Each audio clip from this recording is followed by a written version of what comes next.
works out Thanks for staying with us. A topic that most of America can't get off their minds is the possibility of a President Trump, especially this past week when numerous Republican officials signed a letter urging the RNC to cut funds for the Trump campaign. Ken, do you think an action like this will ever come to head? So it's going to be difficult because at this point you need to keep in mind more than just the presidential election.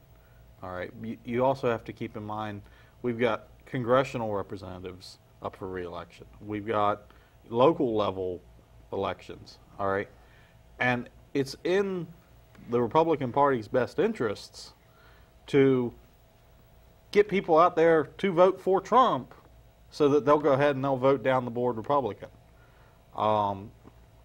Because, you know, I mean, we've seen that in the past where if somebody is not happy with either of the presidential candidates, they just don't show up and they don't vote for anybody, and then there's a good chance for an upset. So that's my thoughts anyway. You know, do I think that they should continue to support Trump? I don't know. You know, I'm not a Trump fan. I'm going to get that off my chest right now. But I'm not a Clinton fan either. So. Are you an American fan? Do you believe in the United States of America? I absolutely believe in the United States of America. And you believe that we do have a Constitution, First Amendment right, Second Amendment right. Yep. Both of them are equally as important. Absolutely. So Janice, how do we work on this? How do we figure out now? We're not that far away from November. I see Trump had a shake-up in his campaign today. A shake-up that's not welcomed, I don't think, by the RNC. Yeah. One person is appeasing to the RNC. One says, get back to your rapid-fire BU and create all the havoc and be there prepared for war in the trenches. And then we're expecting our policemen and our protesters to act civilly. Yeah. Where is the political discourse today? How do we possibly handle the issues that we have on the table? Well, I think one of the bigger concerns for me is the fact that we have, just in the state of Maryland here locally, the U.S. congressional seats up for re-election this year. And Senator Mikulski, after 38 years of service, is retiring this year. So that seat is up for election this year. So we have two major impactful seats just in the state of Maryland that are up for grabs this year. And, you know, the question is, who's going to end up on those seats? And you look, Senator Mikulski was there for 38 years. So, you know, there's the potential that whoever gets that seat could be there long term. You know, there's no term limits for senators and congressmen. So our presidential seats have 2-term limits.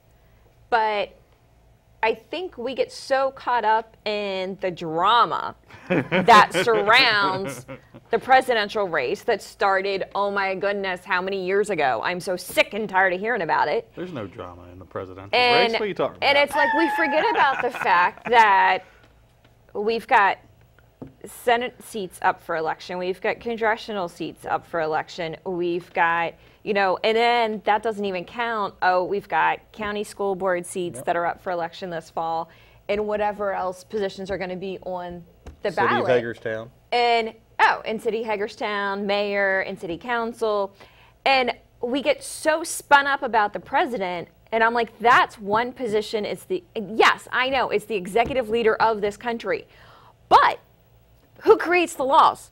Legislation. We have 3 branches in this country. We have judicial, executive, and legislation. And we seem to forget American government back in our high school days and the fact that the legislative branch, it's like, you want to talk about gun control laws and you want to talk about your Second Amendment? Guess what? Your state legislators are the ones that are writing those laws into existence. Not the president, not the ones sitting in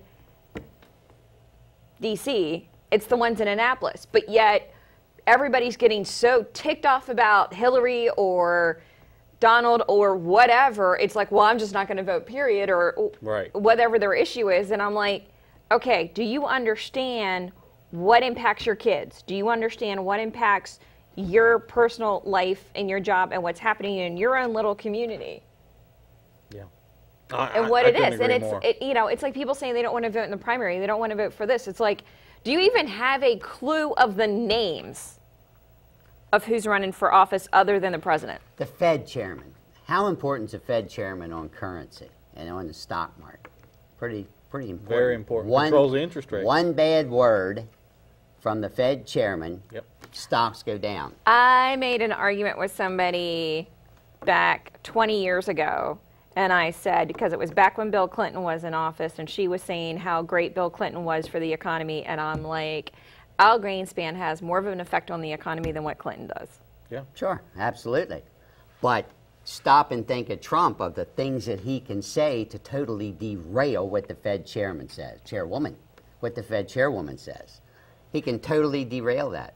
I hear very little talked about right now about Trump's involvement with Russia, or Manafort's involvement with the Ukraine, or the company that he was with the Ukraine, or with Crimea, or how close this parallels along to Putin. Yeah. Now, that is extremely important. Today he received a briefing on national security. Right. We're talking big time, and he takes Chris Christie and another gentleman that's somewhat questionable in his credentials, I would say, to be mild.